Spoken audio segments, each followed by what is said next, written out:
most successful solutions are hybrid solutions, somehow between technology and human support. So I think there will be a lot of improvement in the coming years. Oh, Here we go. Look at that. Swissquote wins.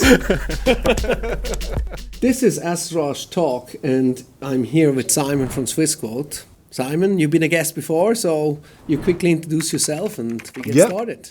Yeah, thank you very much for inviting me again, Philippe, to this talk. My name is Simon Morgenthaler. I'm the branch manager and managing director of our offices in Zurich. So I'm since 20 years with Swissquote and heading the offices here locally, meaning we have an office in the city center where we have all the sales activities on the retail and on the institutional side, but we also have another office in Stettbach where we have the customer care center and all the support facilities.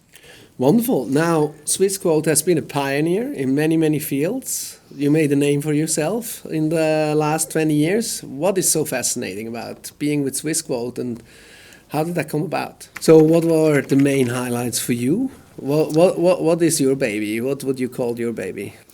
Well, I think there as well, there are different projects. One of it is certainly the trading platform we have for leverage products called SwissDots. We launched this platform in 2012 already, so it's more than 10 years ago. Today we have a market share in Switzerland of over 60%, so 60% of the leverage product business is done on our platform. There I was highly involved and I'm quite a bit proud how we developed this platform. And another partnership, a very important partnership for us was when we partnered up with Post Finance. Mm-hmm. So one of the biggest player, at least in payment activities in Switzerland. This was in 2015 where we agreed on a white label solution. So we developed a tool for them in a white label mode so that their customers can do their trading activities using our system. And this partnership is still up and running. And as you've probably seen, or for sure have seen, the relation further developed later on as well when we launched together the neobank offering You. How would you say that connects to the people in the organization, and also what are the values that drive this? Well, I think a lot is coming from our founders. Back in time, Mark Bürki and Paolo Buzzi, who started this great company. They were, let's say it that way, they were outsiders. They were both coming from the technology side and not from the banking. They were not bankers. And they looked differently at things, meaning they just tried to democratize it and push technology within banking. They were, or still are, they really have some kind of feeling for new trends. Still today, I mean, Mark Bürki is still the CEO of the Swissquote Group. Paolo Buzzi, meanwhile, went to the board of directors, but is still within the Swissquote family. So a lot is coming from these two guys who really transformed or brought this mentality to the management, and the management afterwards to the staff. All right, so let's continue our game here. We have a little tic-tac-toe going on, so let's try that in between. All right.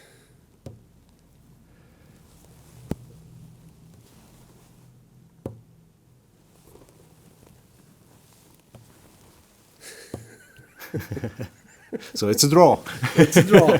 So it's my your turn. Yeah. My turn. Okay. All right.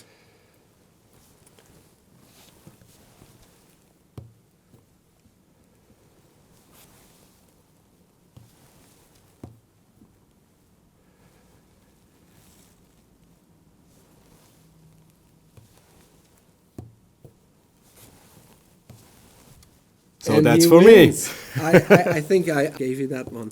So, what would you describe were the biggest challenges so far with Swissquote and also in your career? Well, to be honest, at the beginning, I remember very well in 2003 when I started at Swissquote, we were not known in the market, and somehow nobody took us seriously. So sometimes they were even a bit laughing about us, saying, "Okay, there are these crazy guys doing something in internet. It won't work out for sure."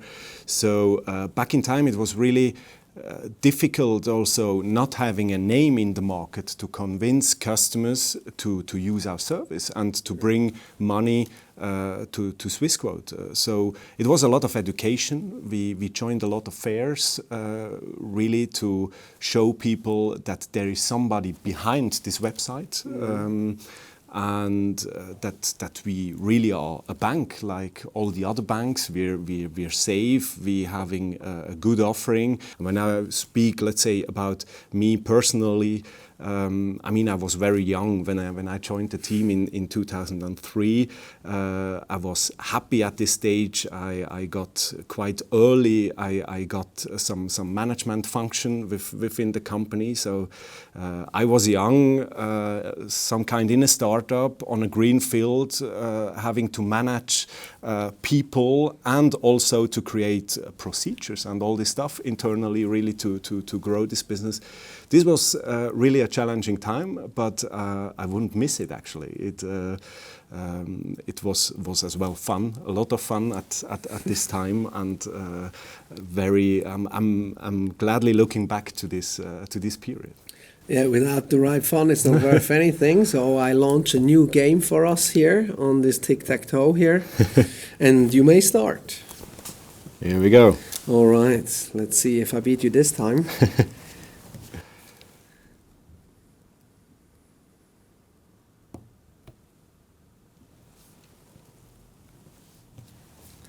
Okay, you don't make that easy on me here, I see. All right, it's a draw again. Yeah. What are the next big things you're looking forward to? I mean, there are a lot of things going on in the financial market. I can imagine, yeah. So first of all, let's say the economic environment changed quite dramatically this last months, also with increasing interest rates, which gives us other opportunities. So there are some ideas around, or even, let's say, prototypes of new products coming soon in this direction. I feel that the market is moving. So now with AI coming, everybody talking about this ChatGPT and all this stuff. I don't know if we already have today, let's say, a clear picture what it really will bring as added value. We certainly know there are a lot of things which will use this AI technology. It's a bit the same situation as we had back in, when was it, 2006, 2007, when the first iPhone was introduced. At this stage, smartphones, it was a game, no? So nobody was thinking about that we do today banking on smartphones. We had quite a lot of experience back in time with our robo-advisory, where we tried or did automate somehow, let's say, the portfolio management, and we using some kind of robotics behind.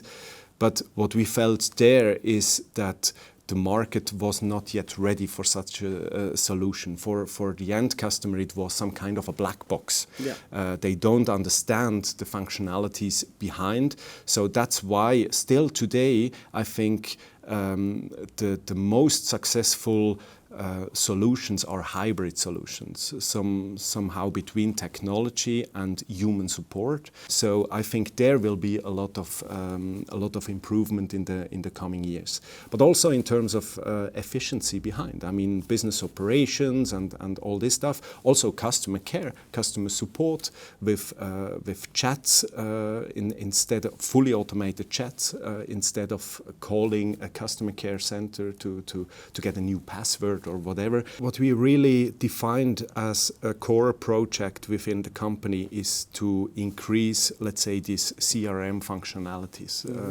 within the company. There we put a lot of resources on it. Today we already have a chat functionality for customers, but let's say it's not AI based. So actually you're putting all the answers of possible questions a customer might have, and that's something we're certainly working on to improve these functionalities. Okay, and so what does that mean for you personally? What does the future bring for Simon? Well, that's difficult to say. I mean, today I'm very happy in the function I'm having. Heading the offices here in Zurich. I mean, my goals are really to, let's say, to make everything much more efficient than we are already today. Meaning, in terms of sales activities, we're in a very good position that we get a lot of leads, so we have to treat these leads in a very fast manner. Same thing also on the customer support side. Let's say that's the challenge I'm having here in Zurich to grow these departments even furthermore. But so there's lots more to come. Now let's talking of expansion and development. Swissquote is now an international brand. Mm-hmm. Is that limited to Europe? Is that limited to Asia? What do you think? Not at all. Not at all. I think already today, I mean, we have offices for sure in Europe. We are in London, Luxembourg, in Malta, and Cyprus. But we also have offices in Asia, Singapore, Hong Kong, also in Dubai. So I think there's potential to grow all over the world. So for sure, that's a goal as well of the company to grow this business, because in the end we have to see that, let's say, the market in Switzerland, we're a small country. A lot of people within Switzerland are interested in investments in the financial industry, but nevertheless it's somehow limited in terms of growth. So that's one of the strategic goals as well, to first of all to grow the existing offices we have around the world, and probably, whoever knows, we will add certainly other offices as well. What are the next steps there? Well, that can be pretty fast. I think we also have to think about all the USPs we're having as a Swiss bank coming abroad. We have different countries. Let's say in Asia, for example. I mean, being a Swiss bank coming to this market is a great advantage. You know? Mm-hmm. We have to understand all these different markets, because there's another behavior of the customer, and probably as well another regime in terms of pricing than in Switzerland. That's what we're thinking about today.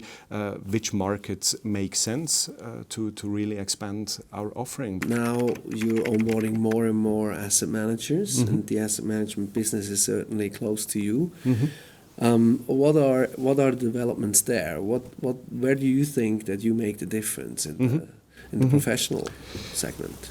Well, I think first of all, it's certainly, and that's probably the same USP as we have also on the retail side. First of all, it's really the investment universe which mm-hmm. is available at Swissquote. I mean, we have more than 3 million products which are tradable online on our platforms, and that's a huge advantage, let's say, for an asset manager to let's say have one partner and have access to all the different asset classes, all the different products, instead of having, let's say, 5-6 different partners, niche players for all the different segments. Now it's really about the future, in which direction this market is moving. First of all, in terms of products, and there we have this great partnership with you, which really adds added value to the offering we have for our external asset managers. And secondly, it's certainly also on the technology side that things are evolving now very fast. We're discussing a lot about APIs, meaning API connections. That's why last year we entered, or we became member as well of the Open Wealth Association, Yes. The association who should define somehow the API standards within the market. And that's a bit the discussions we're having in terms of technology in the institutional side. No? In which direction should we go? We already have the focus on APIs. Then on the other hand, we have our own back end or front end, let's say. Should we further develop it or concentrate 100% on the API business? What would you say is the impact of that in the coming years? I mean, we certainly talked a lot about it, but maybe it's also interesting to the viewers how you want to build that out and what comes next on that side. I mean, what we've seen is that the trend is going there. No, we got a lot of requests from existing asset managers. They didn't want anymore to manage customer by customer. Yeah. They want somehow to build or pack their strategy within a product. So sure. There's a lot of traction in terms of AMCs, and I think in the future also with the pressure they have in terms of pricing. They have to go in this direction and put the strategy in an AMC. So we lay a first stone, let's say, with this partnership to really grow this business. Yeah, happy to see what comes next.